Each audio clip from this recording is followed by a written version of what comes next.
Would you dare to hide a 9-foot creature, wounded, hunted, and feared, in your own backyard?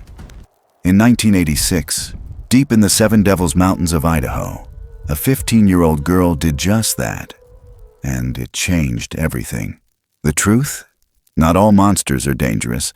Some just need someone to believe in them, and when they do, they become heroes no one ever expected. This story isn't folklore. It's based on real journals, ranger reports, and interviews with those who lived through it. You'll witness a creature that shows gratitude by weaving bundles of grass, a father who gave up his reputation to protect a secret, and a girl who kept her kindness when everyone else chose fear. Bracken, the young Bigfoot, once pulled a man from wildfire flames. His mother, Sable, gave her life to save the forest and the humans who once hunted her. Today, the people of Whitebird no longer fear them, they honor them. So if you believe the world still holds quiet goodness, don't scroll away, because in the next 5 minutes, this story will change how you see monsters forever. By the way, where are you watching from? Drop your city or country in the comments so I can say hi properly. The morning held a stillness that felt older than time. The kind that settles over Idaho's Whitebird Valley just before the sun breaks the ridge. Fog hugged the forest like a second skin, pooling low in the hollows where alders leaned inward, their leaves yellow and trembling like old coins in the wind. The trees whispered above the two figures moving slow through the underbrush, one trailing slightly behind the other. Byron Calloway walked ahead, broad shoulders cutting through the mist, boots steady, eyes sharp. The rifle strapped across his back was worn from use, the wood darkened by years of sweat and weather. He barely spoke. He didn't need to. The silence was part of the ritual. Behind him, Wren moved quieter still, 15, smaller, bones not yet hardened into her father's shape. Her breath fogged in front of her. Her hands, though gloved, trembled slightly, not from cold. Something about the hush unsettled her. It wasn't fear. Not quite. More like a knowing. Something in her chest knew this morning would leave a mark. Byron paused at the edge of a deer trail, crouched low, and pointed without speaking. A set of hoofprints crossed the muddy ground, fresh and sharp. He looked back at her and raised 2 fingers, 2 deer moving north, recent. She nodded. He waited. This was her test, her hunt. He wasn't going to fire. Not this time. She was meant to step forward, take the shot, complete what he called a rite of passage. Wren swallowed hard, her boots sucking softly at the wet ground as she crept forward. But the sound of hooves didn't come. Instead, another sound drifted through the fog, low, slow, like someone breathing just beyond the trees. Not deer, not any animal she knew. She froze, head tilted, ears straining. Byron didn't hear it. Or if he did, he ignored it. She stepped off the trail. He didn't follow. The air thickened as she slipped down a narrow cut in the land. A gully slick with moss and stone, the scent of wet iron hanging in the mist. Then she saw it. First the smear of red, too dark to be fresh, staining the side of a rock face. Then something else. Something bigger. The breath caught in her throat. Half concealed beneath a fallen alder and a spray of ferns lay a creature that did not belong to any book she'd read. Its fur was thick and dark, matted with blood around the shoulder, one leg twisted under its enormous weight. It breathed through its mouth, slow, rattling. Not growling, not snarling, just breathing. One golden eye cracked open, then the other, catching the pale morning light like twin coals. There was no hate in them, no panic, only pain, and something else. Something that looked like pleading. She stepped closer, her boots squished in the mud. She didn't run, couldn't. The creature made no move. Its chest rose and fell in uneven rhythm, ribs flaring under fur clumped with sap and ash. A sharp branch jutted from its side. Blood soaked the moss around it. She didn't understand how something that size was still alive. It shouldn't have been. It should have been dead. But it wasn't. And it was looking at her. Not like an animal. Not like prey or threat. Just looking. Behind her, a twig snapped. She turned fast. Byron stood at the top of the gully, rifle in hand, eyes narrowed. He saw it, saw her. His fingers slid toward the trigger. She didn't think, didn't speak. Just moved, stepped between him and the creature, both hands raised like she could stop a bullet with nothing but her body. Her voice came hoarse, a whisper in the fog. "Don't!" He didn't lower the gun. Not right away. His jaw clenched tight, teeth grinding beneath his beard. Then, slowly, he stepped back. Just one step. But it said everything. He didn't shoot. He didn't forgive either. "This forest's only got room for one kind of monster," he muttered, then turned and walked away. The sound of his boots on wet leaves faded like the tail end of a storm.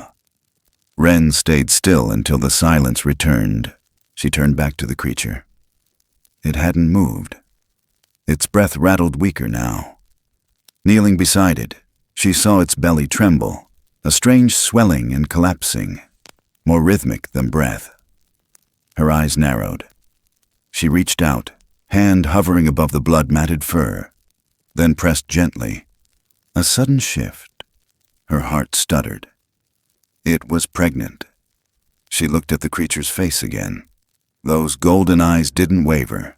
She didn't know what made her do it, but she lifted her hand to her chest, pressed it flat over her heart, then reached forward and did the same over the beast's chest, over the fur, over the heartbeat barely ticking underneath. The creature didn't flinch. Their hands stayed still. Something passed between them, not words, not understanding, but a vow. Quiet, mutual, absolute. The fog thickened again. The sound of birds began to return, distant and thin. Wren stood, her jeans soaked to the knees, her gloves stained red. She looked back once more, then started back up the trail. There was no shot taken that morning, no kill, no rite of passage, just a promise made in silence beneath the alder trees. That night, she didn't speak to her father. He sat on the porch, carving a piece of driftwood into something shapeless. She stood in the kitchen, staring at the steam curling off the kettle, hands still stained, voice still locked in her throat. When he came inside, he didn't look at her, didn't ask, she didn't offer. In the barn, later, she gathered what she could. An old wool blanket, half a bottle of antiseptic, a bag of oats she thought might have used. She waited until the moon rose before slipping out again, back into the forest. The cold biting sharper than before. The fog hadn't lifted. It never did in those valleys. Not fully. It hung on, stubborn like memory. By the time she reached the gully, the creature hadn't moved far. Its head lifted slightly at her scent, eyes brighter now. She spoke to it without words, kneeling again, offering the blanket first. It didn't resist. Not even when she cleaned the wound. Not when she whispered under her breath, half to herself, half to the night. She didn't know if it understood. Didn't care. It was alive. That was enough. She slept on the porch that night, knees tucked to her chest, ears straining for sounds that didn't come. Somewhere out there, something ancient and hurt and heavy had looked at her and not run. Had trusted her, or maybe just had no other choice. Either way, it had looked at her like she mattered. The next morning, Byron was already gone. He left no note, just tire tracks on the wet gravel and half a pack of smoke still on the windowsill. She took that as a warning. Or maybe as permission. In the woods, she followed a different trail this time. Not the deer path, not the tracks of something hunted, but something else. A mark pressed deep into the mud. 3 toes, wide heel, almost human, but not. The shape of something that had walked upright, heavy, purposeful. It wasn't running. It wasn't hiding. It had moved through the world like it belonged. She stopped and stared at it. The way it held in the mud. Water pooled in the edges, sunlight catching on its ridges. Then, slowly, she lowered herself to one knee and reached out. Her fingers hovered above it, then pressed gently into the cold earth beside the print. Not in it. Her hand looked small next to the mark. Fragile, but it was there. Next to it, like a signature. Not a warning, not a claim. Just presence. The sound of wind moved through the canopy, rustling the golden alder leaves like breath, like voices. She didn't look up, just stayed there listening, hand still in the mud, like she could learn something from the way the ground held what passed through. And in that quiet, something new settled in her chest. Not fear, not even awe. Just a sense that something had changed and wouldn't change back. She stood, wiped her hand on her jeans, and turned toward the barn. The forest didn't feel empty anymore, and someone, was waiting. Under the low gray sky of early December, the barn stood crooked on the edge of the Callaway property, ribs of old wood pressed together like tired bones. Moss curled along its siding. The door sagged on one hinge. It hadn't seen livestock in years. But now it held something stranger than any beast that had ever lived there. Inside, the air was sharp with rust and cedar, and a hush lingered like breath held too long. Wren moved carefully, shoulders hunched under the weight of a secret she wasn't ready to name. Her boots scuffed softly across the frozen straw, arms full of things she'd stolen from the house. An old wool blanket that once lay folded on the end of her mother's bed. A half-used bottle of iodine, a ragged towel, a tin basin filled with warm water she'd heated over the fireplace before dawn. She'd waited until Byron's truck disappeared down the road, and only then dared to lift the latch and slip inside. The creature lay curled on the far side, half covered by a mound of hay she'd gathered the night before. She'd pulled the largest horse blanket she could find over its shoulders, but even then, it barely reached the ribs. It had slept, or passed out, most of the night, shifting only when the wind howled hard through the broken siding and the barn creaked like it might remember how to fall. Wren moved slow now, crouching low, whispering under her breath, though she didn't know why. "I brought more straw," she said, her voice caught somewhere between offering and apology. The creature didn't answer, didn't stir. But she felt its gaze again, the way its golden eyes blinked open, not wide, just enough. She could feel them settle on her like a weight, not heavy, just undeniable. She reached for the towel, soaked it in the basin, and wrung it out until her knuckles turned red. Then she moved to its side, hesitating only once, fingers hovering above the wound. The fur there was sticky and dark, rimmed with dried blood and something like sap. She didn't know how deep the branch had gone, only that when she'd pulled it free yesterday, the sound it made stayed with her all night. She dabbed around the edge now, slow and firm. The creature didn't flinch, didn't growl. Its chest rose in quiet rhythm, each breath slow, ragged, but steady. "Sable," she whispered, not sure why the word came to her then, but it fit. The way the fur caught light, deep brown streaked with gray and silver, like tree bark wet from rain. "Sable." She said it again, softer. The creature blinked once. She thought it might have understood. By the time she'd finished tending the wound, her fingers ached from cold. She tucked the blanket tighter around the body, adjusted the straw beneath the limbs, and left the basin by the door. She hung her flashlight on a nail above the stall, then paused, looking back once more before pulling the door mostly shut. The barn went dim again, but not dark. Light slipped in through the cracks, thin and golden, like it was trying not to intrude. She didn't tell her father. When he came home that night, muddy boots thudding across the porch, he didn't ask where she'd been. He only grunted, poured whiskey into a chipped mug, and stared out the window. The silence between them was the kind that grew heavier with every passing day. She stirred the stew in the pot and kept her eyes down. Later, when she laid in bed, she could hear the wind again, stronger now. It moaned against the window pane, but underneath it came something else. A sound carried on the gusts like a voice too deep to be human, rising from the woods behind the barn. A howl, a call. She held her breath until it passed. In town, the rumors had already started. She heard them in the aisles of Rayleigh's, whispered over cans of beans and boxes of nails. Something out there, they said. Heard it near Sulphur Creek. Not a cougar, not a bear neither. Sounded like it could tear the siding off a trailer. Wren said nothing, just kept her hood up and her mouth shut. But at home, her eyes flicked to the barn more often now, and she took to leaving small offerings near the door. Dried berries, a scrap of smoked meat, a bundle of pine needles tied with twine. One morning, just after sunrise, she found something strange hanging from the barn's rafter. A braided loop of grass, strung tight and clean. Nothing like the loose bundles she'd left. It hadn't been there the night before. She stared at it for a long while, the cold biting at her wrists where her sleeves had slipped. Her breath caught. It was a reply, a signal, a wordless thank you. She didn't take it down. She left it there.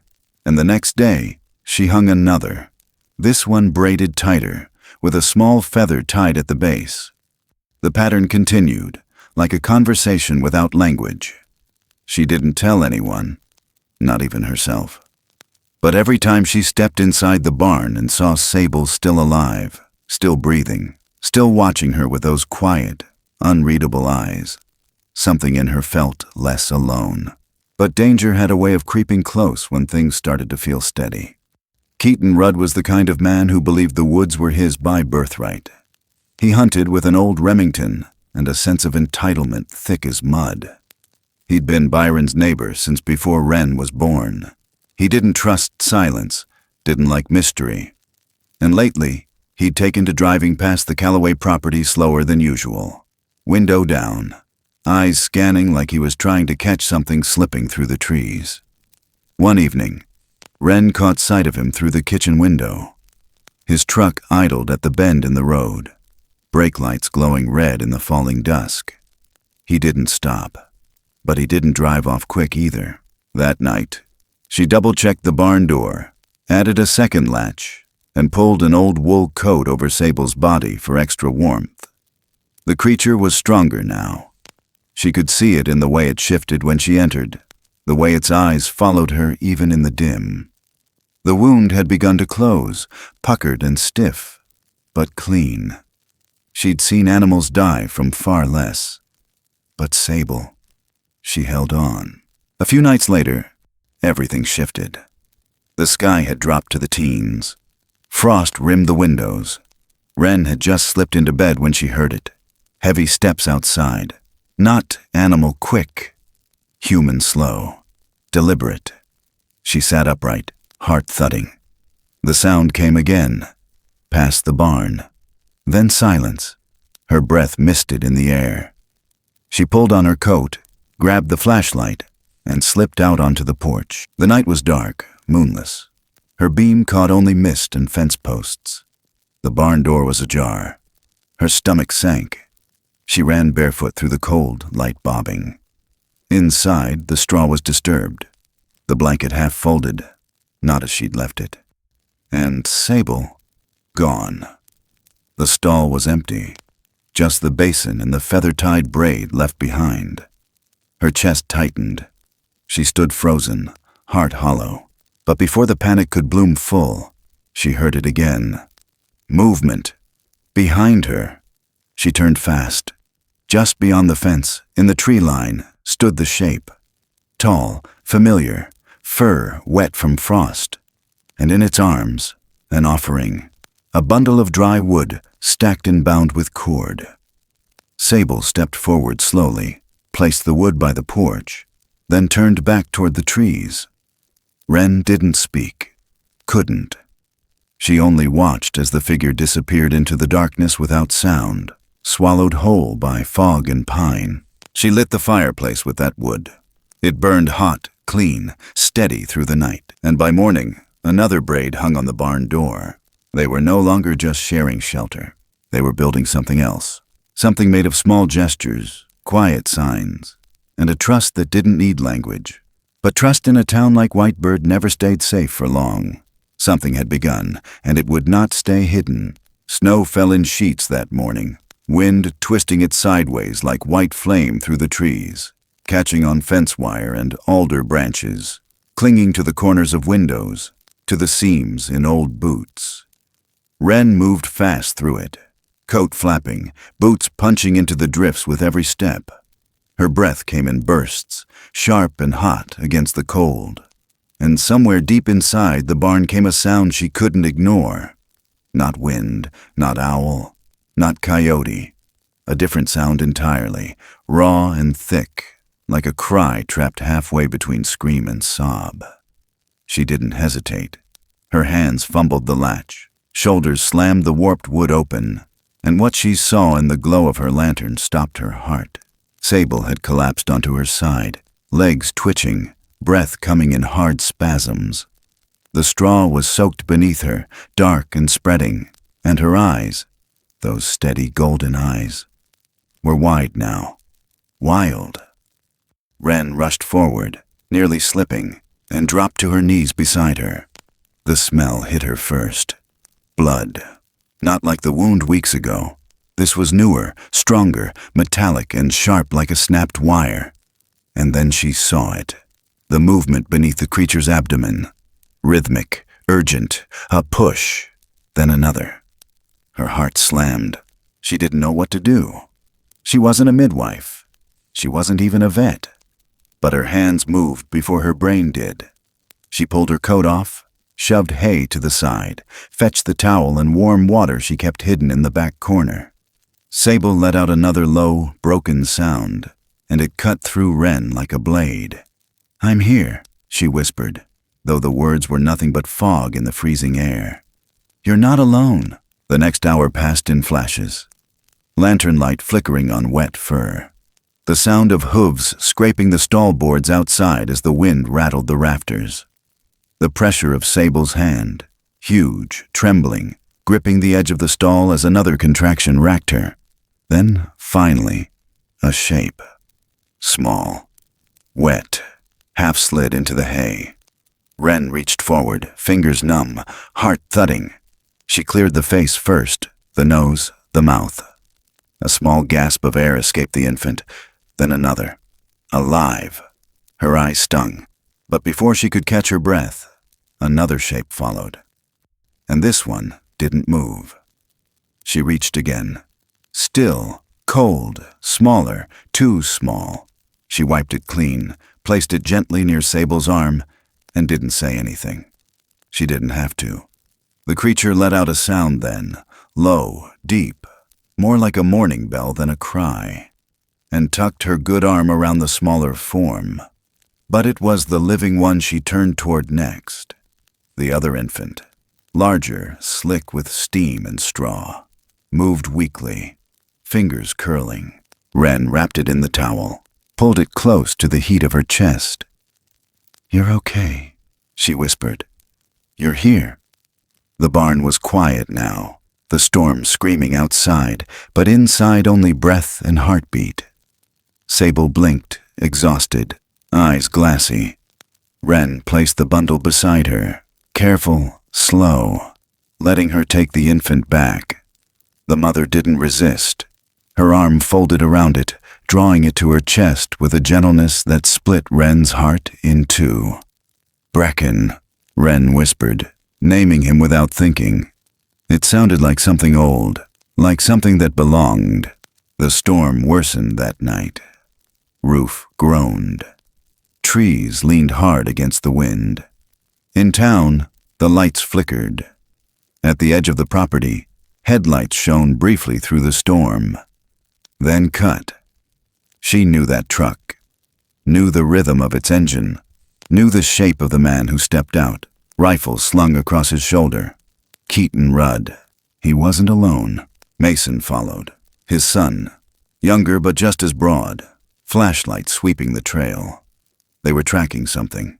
Not deer. Wren's breath caught. Blood.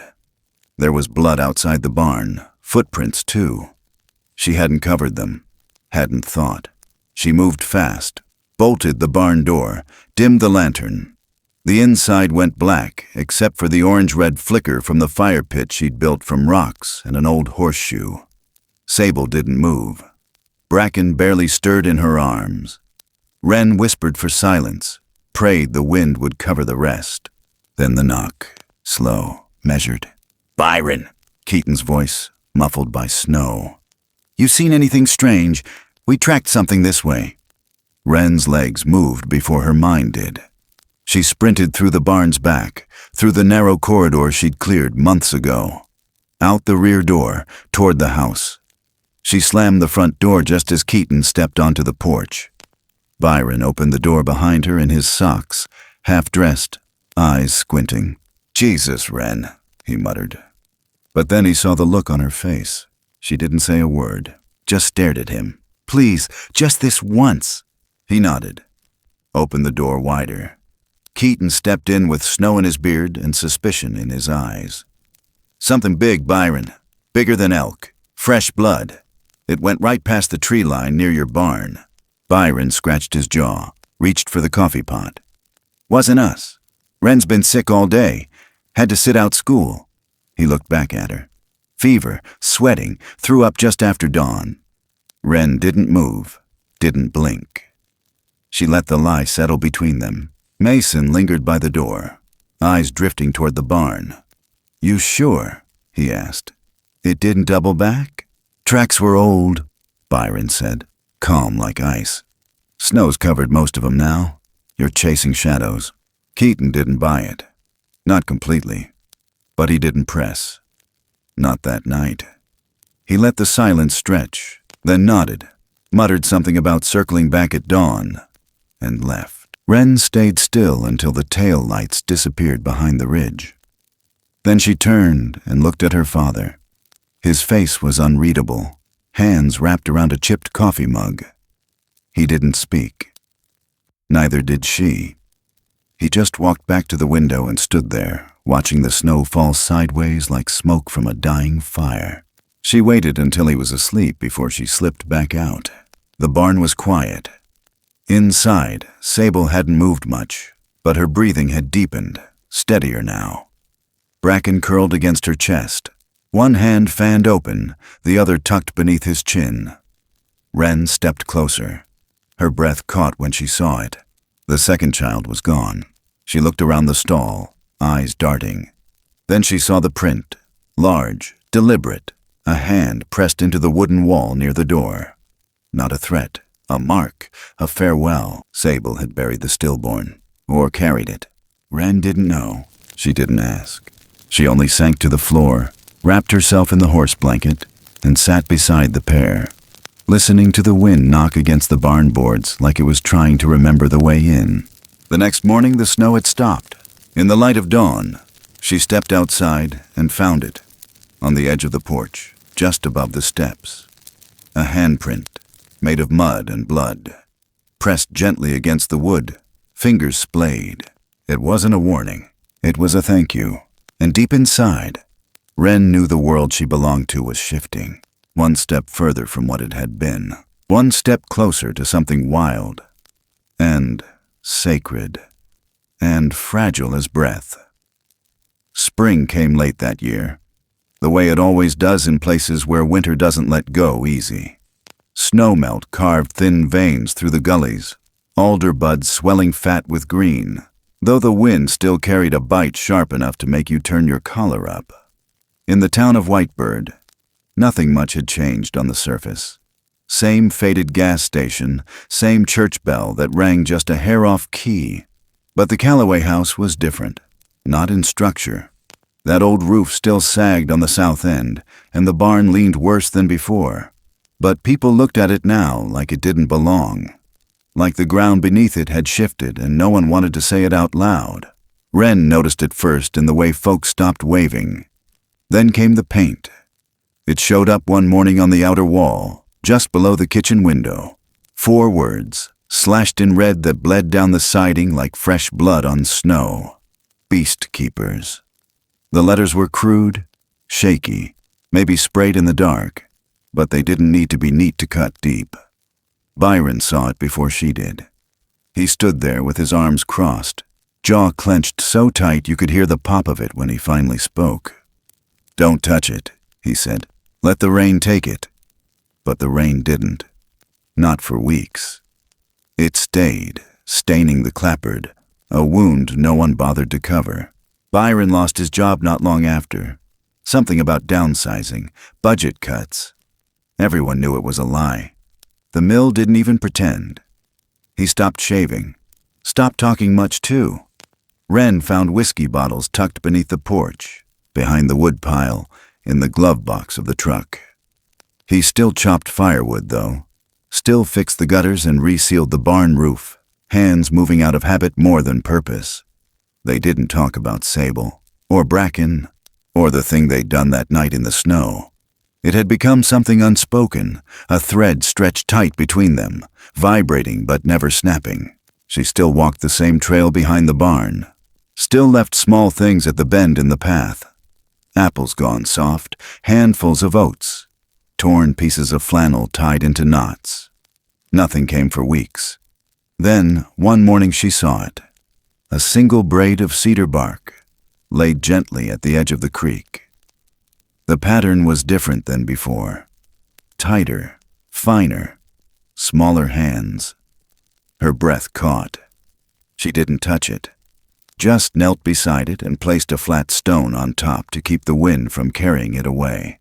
That night she told herself it might have been wind, or a raccoon, or a trick of the light. But it wasn't.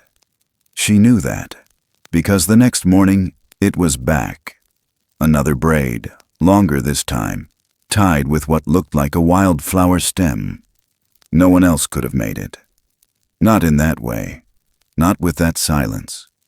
She didn't tell her father. Some things felt too sacred for speech.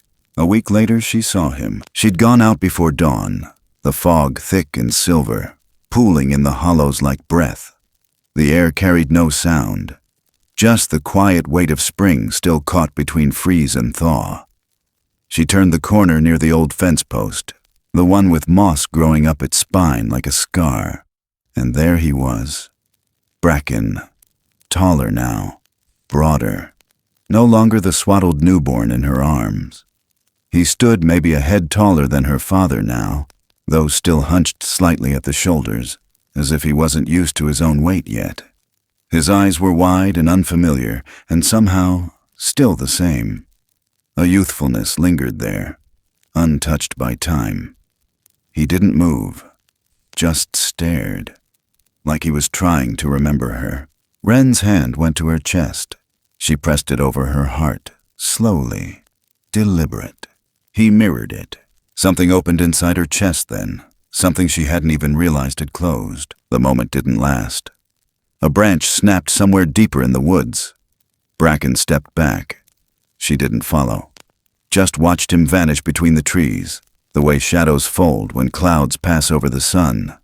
But she knew he'd be back, and he was.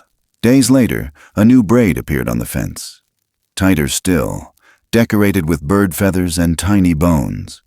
She left an orange, peeled, clean. And then another came.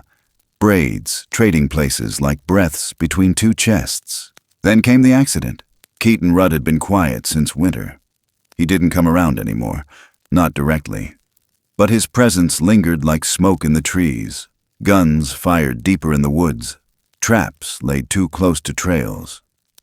Then one day Wren found it. A bear cub.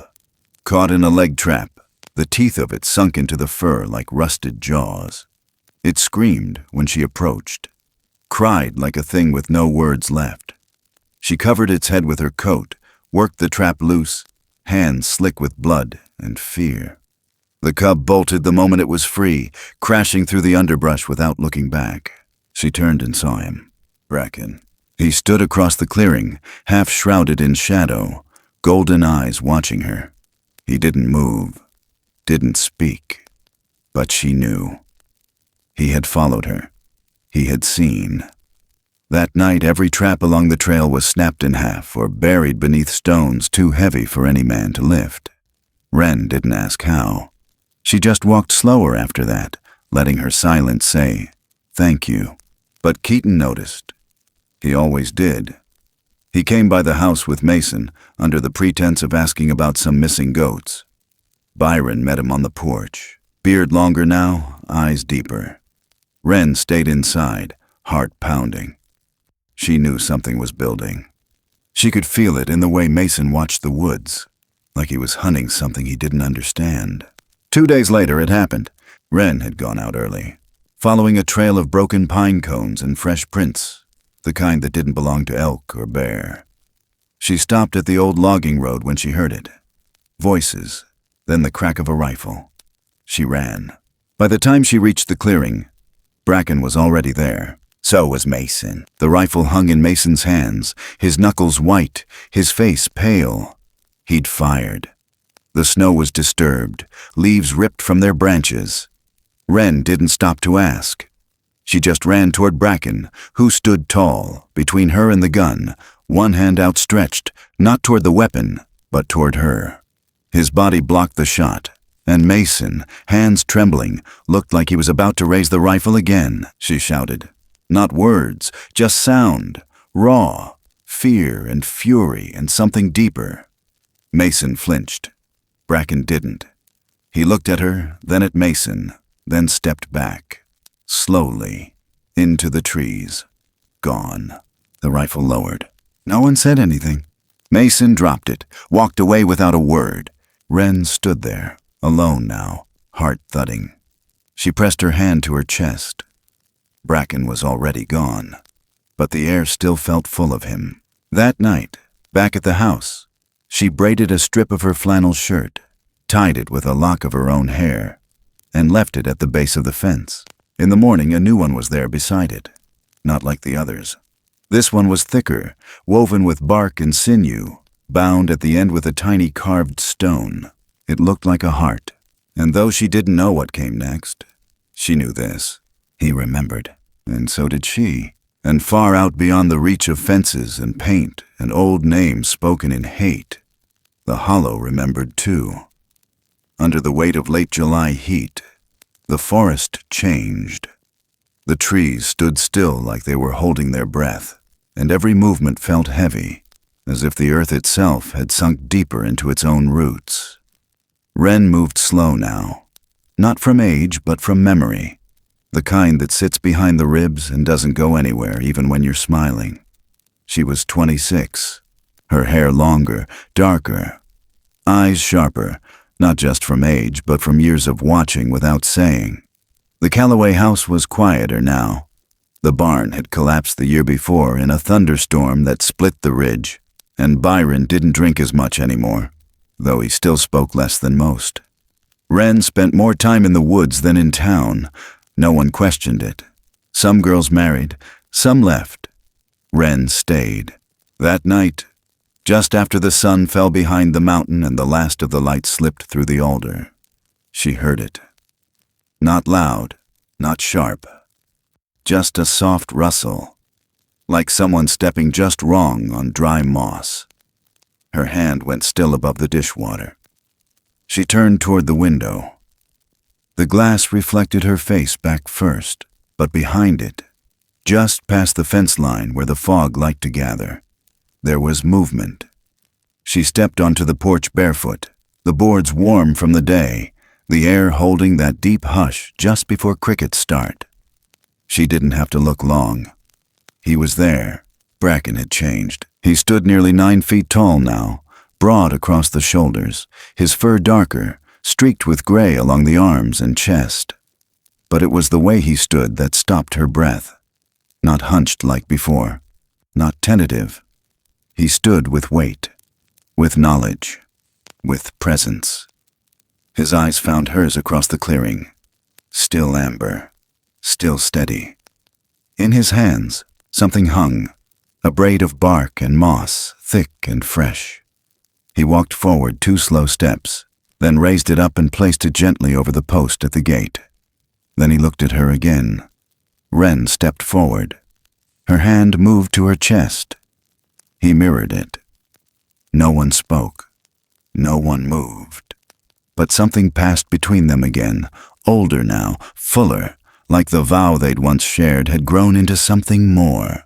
She whispered his name into the dark, not expecting sound to carry. But the way his brow lifted told her it had. Bracken didn't stay. He slipped back into the trees, quieter than any man could have moved. Wren stood there until the last of his outline disappeared, then looked down at the post. The braid still swung gently, touched by wind. Beneath it, in the dust, she found another shape. A half-circle of stones. Not random, placed, deliberate. It hadn't been there before. She didn't sleep well that night. The next morning, the quiet didn't feel so calm. Byron stood by the mailbox, jaw tight, a flyer in his hand. Someone was placing steel traps again. Mason Rudd's name was mentioned more than once. Since Keaton got older, Mason had taken to the woods with a hunger that didn't look like sport. Paid work, they said. Population control. Private contracts. Predators off the ranches. But Wren had seen the kind of metal they used. Not humane. Not quick. Not meant to wound clean. She packed a canvas satchel with gauze, pliers, and a rusted pair of bolt cutters. She didn't tell Byron where she was going. He didn't ask. He hadn't asked in years. She walked deeper than usual. Past the old deer stand. Past the creek's second bend. The forest opened near a low meadow where ferns reached waist-high and bees floated slow. That's where she found it. Not Bracken. A black bear cub. Its leg caught in the vise of steel jaws. Blood on the grass. Teeth bared in pain, but too weak to resist. She knelt slowly, whispering. Easy now. The pliers slipped once. The cub whimpered like a child. She tightened her grip and tried again. It took 3 minutes, maybe more, but the trap gave, and the cub bolted, half hopping, half limping into the brush. She watched it go. Then her hands went still. She wasn't alone. Bracken stood just beyond the ferns, arms loose at his sides, expression unreadable. She hadn't heard him. He was bigger now, more certain, but his eyes still carried that same quiet recognition. She didn't speak. She didn't need to. He looked down at the blood on the grass, then back at her. A low exhale passed through his chest. Then he turned. Behind him, the trees opened, thin trunks, patches of light. And the traps were there, 5 of them, all set, all waiting. Wren followed him without asking. He stepped between the ferns like they belonged to him. One by one, he knelt and crushed the traps. Not just disabled them, crushed. Bent steel like it was green wood. Then he covered them with moss and stone, smoothed the ground, hid the scent. Wren helped. Her breath shallow, her chest full. They didn't speak, but their hands moved in rhythm, like they'd done this before in some other life. When it was done, she reached into her pocket and pulled a braid of dried grass. She handed it to him. He took it with both hands, studied it like it mattered, then placed it gently in the crook of a pine tree. That was the last she saw of him that day. But trouble doesn't vanish just because you clean up its mess. Mason came looking. He wasn't subtle. He walked straight down the center of the old road, rifle slung across his back, boots loud on rock. Wren met him near the edge of the field, arms folded. "You seen anything?" he asked. She didn't answer. He squinted. "Something's messing with my traps. Bears don't do that." She stared. "Think it's something bigger?" he asked, voice too casual. Wren didn't move. "Your daddy used to say weird things walk these woods," he added. "Still think that?" Still, she said nothing. Then came the sound, sharp, fast, Behind her, branch snapping, not wind, not small. She turned in time to see Bracken step from the tree line, not charging, not threatening. Just there. Between her and Mason, tall, still, real. Mason froze. Rifle half lifted. Wren didn't wait. She moved toward Bracken, stood between them like she had once before, years ago, under snow and blood and moonlight. Her hand went to her chest. Bracken mirrored her. Mason didn't shoot. Bracken stepped backward, eyes locked on hers, then vanished again into shadow. Wren turned to Mason. He looked shaken, hands trembling slightly. He lowered the rifle. "I didn't see anything," he said, and then he walked away. The forest settled slow after that, but Wren stayed standing long after the sounds returned. Her chest burned, not from fear, from something older, something that didn't have a name. Later that night, she returned to the clearing. She brought no offerings, no braids, just stood there, and then he stepped out again. Bracken. He came closer this time, close enough that she could see the lines in the skin around his eyes. She pressed her hand to her chest. He did the same. They stood that way for a long time, two shadows under a sky so wide it could swallow everything they were. And in that space between them, silent, aching, full of all they could never say, she knew something sacred had survived. Not just them, but the memory, the vow, and whatever came next would be built from that silence. Together, under the dead weight of late summer, the forest felt ready to ignite. Days without rain had cracked the riverbed and left dust hanging in the air like breath held too long. The wind didn't blow so much as lurched, dry and restless, moving through the high pines like something looking for a fight. By the end of August, thunderheads stacked black over the ridges near Blue Timber Hollow, but no rain came with them, just the crackle of dry lightning and the brittle smell of scorched pine needles. It had been hot before, sure, but not like this. Not this kind of silence in the understory. Not this kind of burn in the wind. Wren stood at the edge of the old Callaway pasture, her boots buried in brittle grass, eyes fixed on the skyline where the smoke had started to rise, thin at first, then billowing like breath from the mouth of something enormous. She'd seen fire before, real fire, but this felt different. This one wasn't just a burn. It was a crowning, a scream through the canopy that was meant to swallow. She turned back toward the barn, or what was left of it, and then to Byron, who stood shirtless in the sun, holding a shovel like it might stop the world from falling in. He looked older now, thinner, but his eyes met hers and didn't flinch. Up the ridge, Mason Rudd and the other hunters had gone missing for hours. Reports on the CB were garbled. Something about a downed tree, something about a blocked exit. Then silence. The crews from Grangeville hadn't reached them. Keaton had left a voicemail that morning, short, clipped. "They need help. There's no getting through from the north." The south trail led through Hollow Creek, and only one person knew it well enough to cut it blind through smoke. Wren didn't pack much. A canvas bag, water, bandages. She strapped on Byron's old hatchet and wrapped a damp cloth around her face.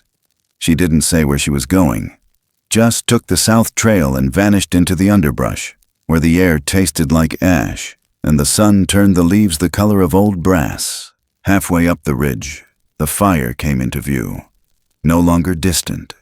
It crowned in sheets across the tree canopy, flaring from limb to limb like it had memory, like it knew the way the trees leaned and how the land folded beneath. Every crack of flame sounded like a bone breaking in the mouth of something starving. She moved faster, toward the sound of shouting, toward the scent of sweat and pine resin and fear. She found them just past the second bend. 3 of them, faces black with soot, trapped between 2 fallen trees and a wall of heat so loud it seemed to roar without moving. One of the hunters had a dislocated arm. Another bled from the scalp. Mason knelt at the base of a slope. trying to move a log with no give left in his spine. Wren didn't speak. She just moved. Her hands on bark, boots digging deep, pushing, straining, until her vision blurred. The heat pressed in from every side, air thick and sharp. But the log didn't move, and then the ground shook. Not the fire. Something heavier. Something behind them. She turned, breath hitching. Bracken. He stepped from the haze like a ghost lit by firelight. Fur glowing amber, eyes burning gold. He didn't run, didn't charge, just moved toward the tree with purpose in his shoulders. The hunters froze. One of them whimpered. Mason went pale, but Bracken didn't look at them. He looked at Wren. Then he reached down and gripped the tree with both hands, and lifted. The trunk groaned, cracked, and rolled aside with a sound that split the air louder than thunder. Behind them, the wall of flame closed in, licking the ferns, reaching for their backs. Wren grabbed the wounded man, helped him to his feet. Mason followed, dragging the bleeding hunter. They moved fast now, Bracken behind them, clearing the path with his body. Fire snapped at their heels. Trees cracked overhead. Then another sound, from deeper in the hollow. Lower, older. She turned and saw her. Sable, gray now, slower, but still towering, still whole. Her eyes found Bracken, then Wren, then the fire. Sable didn't hesitate. She ran into the smoke, arms wide, fur catching flame. She rammed her body into the last standing pine, the one bridging the ridge like a fuse. The tree snapped, fell hard across the burning slope, cutting a line between flame and path. Then she turned, limbs shaking, and pressed her back into the blaze, bracing the burning trunk with her full weight. It gave her children time. Bracken stopped once, looked back. Wren saw it. The way his body leaned, the way his mouth opened, soundless. But Sable didn't move. She stared through the smoke and flame and locked eyes with her son, then with Wren. And in that final moment, she lifted one arm, not in warning, not in pain, but in farewell. The fire swallowed her, and the air cracked with the force of it. Bracken let out a sound then, low and wide, like the belly of the earth had been cut open. But he didn't go back. He turned, ran, and Wren followed. The smoke chased them down the slope, but the wind shifted just enough. A pocket of air opened, a break in the burn. They made it through, stumbling onto the fire road where trucks waited with lights flashing and men shouting. Byron was there. He took one look at Wren and didn't speak. Just reached for her arm and held her upright as her knees gave.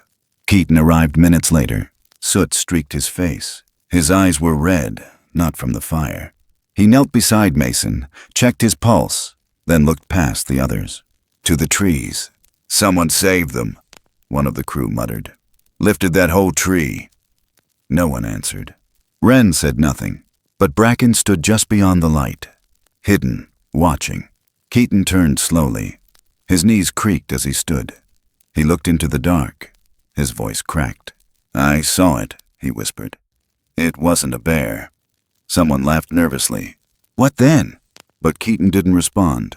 He just dropped to his knees again and wept into his hands. That night the wind changed. The fire pushed north instead of south, and the hollow, though scarred, did not burn. At dawn, Wren stood alone at the edge of the tree line, her clothes reeking of smoke, her face streaked with soot and tears. She saw them one last time. Bracken, standing still, watching her. Then he lifted one hand, pressed it to his chest, and was gone. But his mother's scent still lingered in the burned bark. And in the ashes near the fallen tree, a single braid of cedar bark remained untouched by flame, still damp from rain that hadn't yet come. Some things the fire could not take, and some goodbyes did not need words. By the fall of 2001, the town of Whitebird looked like it had healed, but anyone who'd lived through the fire knew better.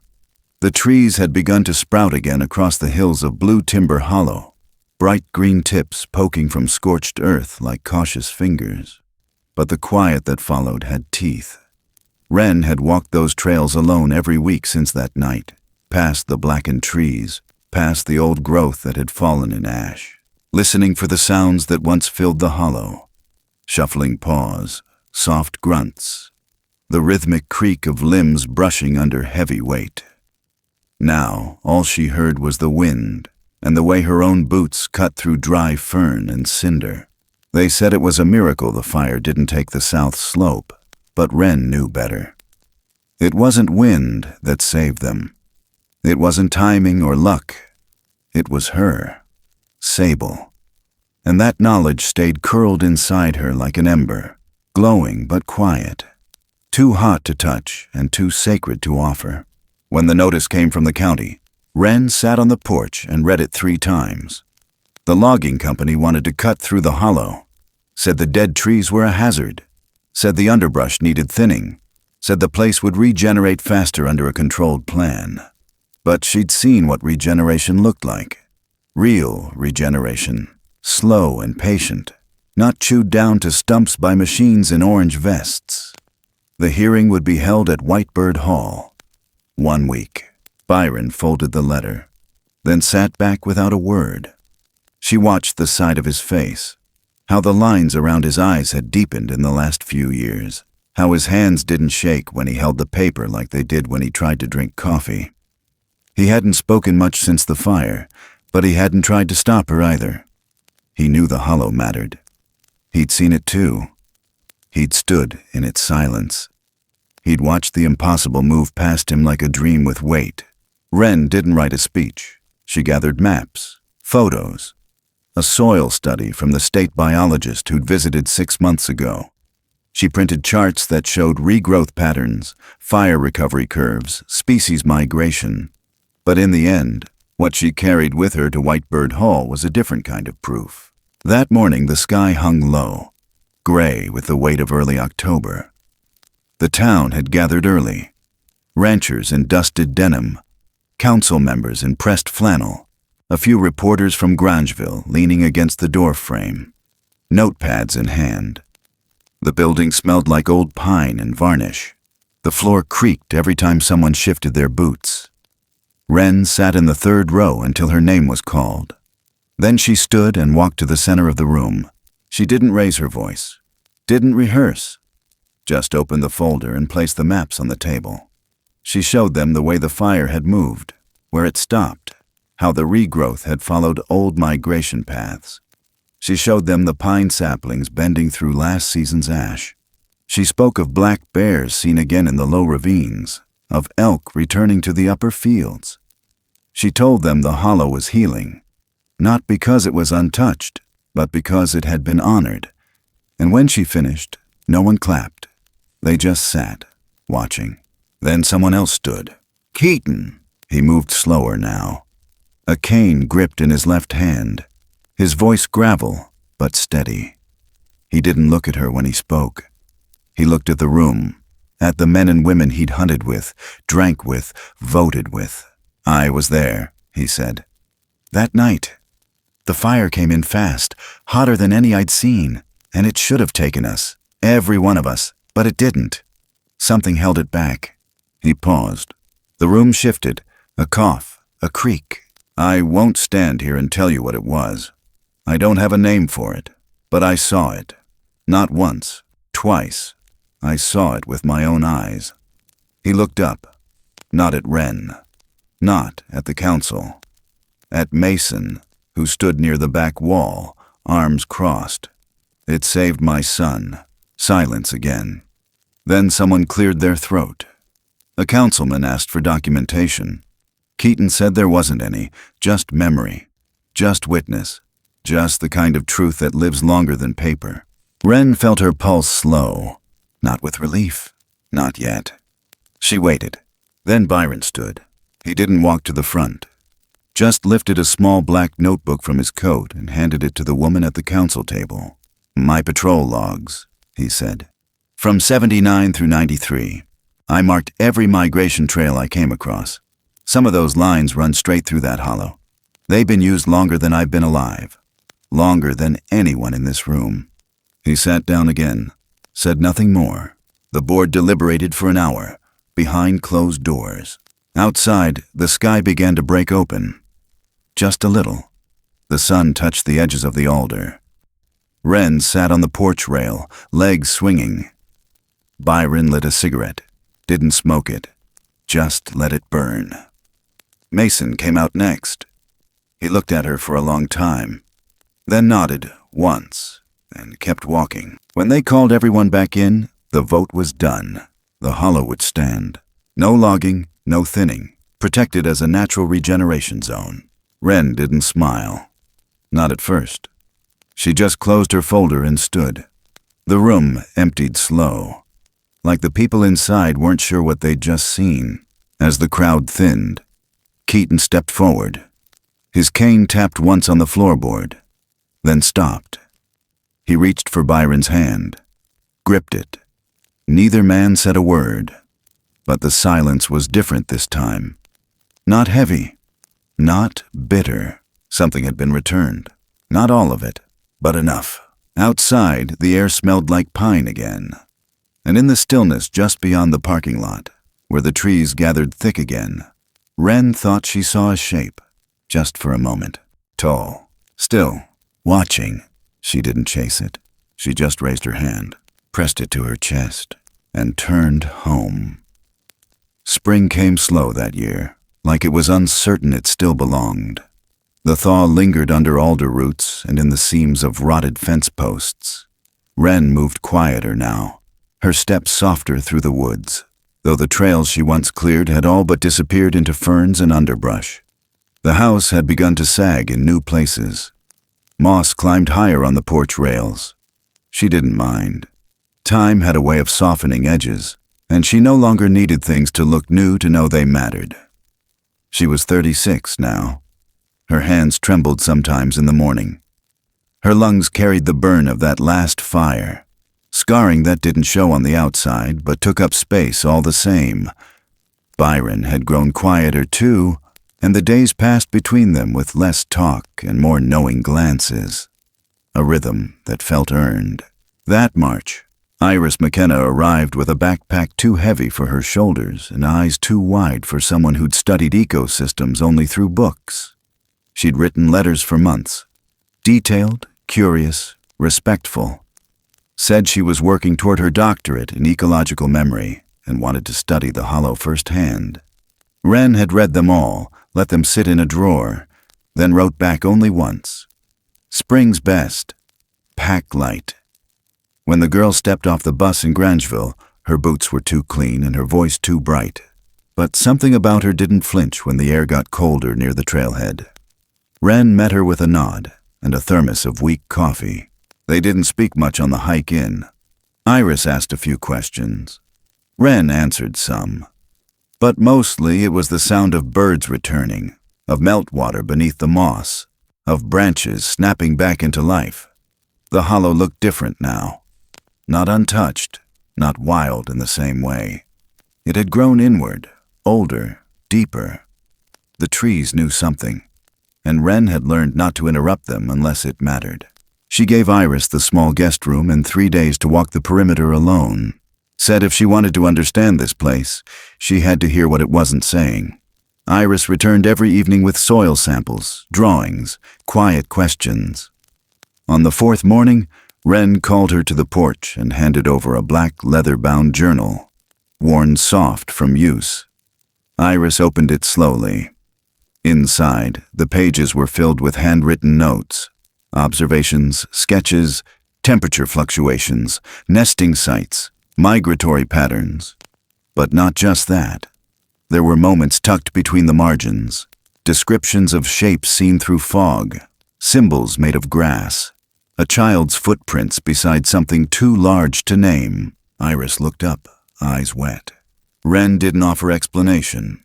"I want you to have this," she said, voice low. "Not for a paper, not for proof, but because you'll know what not to say." The girl nodded. They didn't speak of it again. That night, Wren didn't sleep well. Her chest hurt in that hollow way she'd come to know. She sat on the porch for hours, blanket across her knees, eyes fixed on the tree line. The moon rose slow, and with it came the sound. The faint rustle of pine needles, the shifting of weight in the underbrush, and something else, softer, like breath against bark.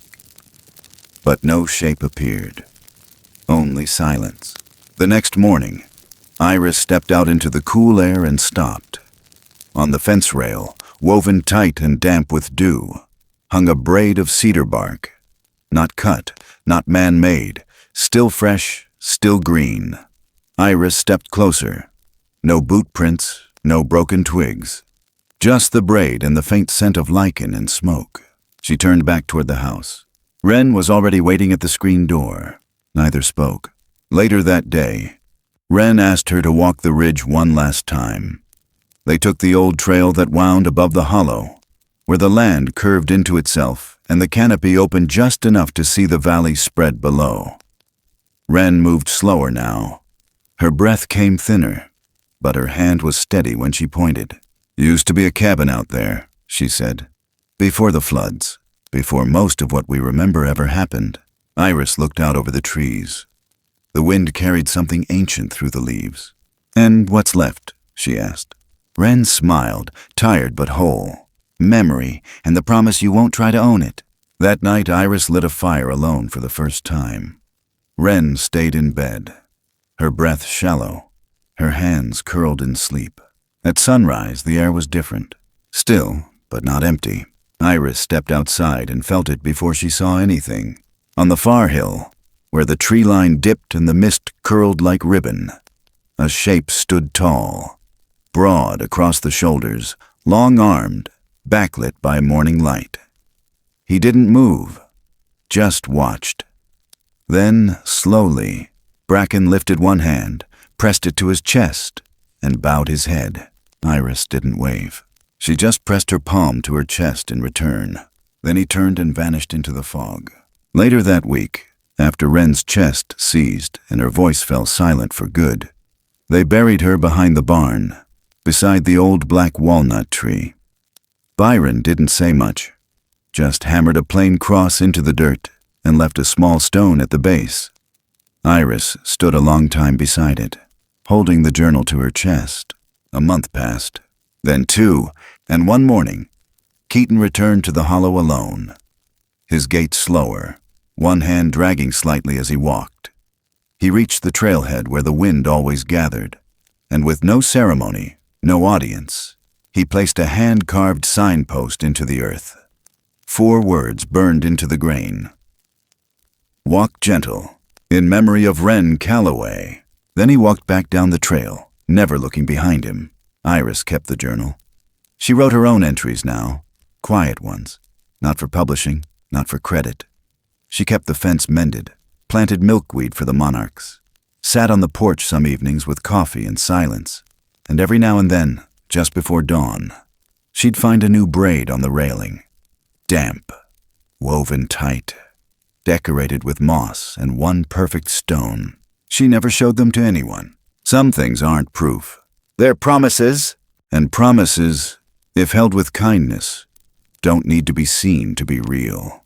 Sometimes the quietest stories leave the deepest marks, the ones that live not in headlines or history books, but in the spaces between tree rings, in the hush before dawn, in the breath we hold when the world feels too big and too broken.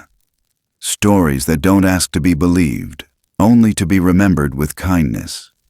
In a world that so often tries to explain, to label, to conquer every mystery, there is a quiet power in choosing instead to protect what cannot be named. There's something sacred about the unseen, about trust that is earned without words, about connections built not through blood, but through presence, shared silence, mirrored gestures. The simple act of not turning away when something different reaches out. When we stop needing everything to make sense, we begin to understand what really matters. That gentleness is a kind of strength. That protecting something fragile, even if no one else sees it, is a kind of legacy. That compassion doesn't always shout. Sometimes it just stands still and waits. The forest doesn't keep score. It remembers in its own way. in routes that twist toward water, in paths worn not by boots, but by generations of quiet return. It offers no guarantees, only the chance to listen. And when we do, really do, we start to hear what's been there all along. That healing is not loud. That truth doesn't need proof to be real. That there is room in this world for the known and the unknowable to walk side by side. Maybe the most human thing we can do is leave space for the things we'll never fully understand. Maybe wonder is its own kind of wisdom. Maybe mercy is the language that crosses all divides. And if you've made it this far with us, thank you. Thank you for listening with your heart open. For letting a story like this take root in the quiet places of your mind. If it moved you, if it stirred something you hadn't named in a while, we'd love to hear what it meant to you. Please consider leaving a comment below to share your thoughts. And if you'd like to hear more stories like this, gentle, haunting, deeply human, don't forget to like, subscribe, and turn on notifications so you never miss what's next. Until then, walk gently. Somewhere the forest is still listening.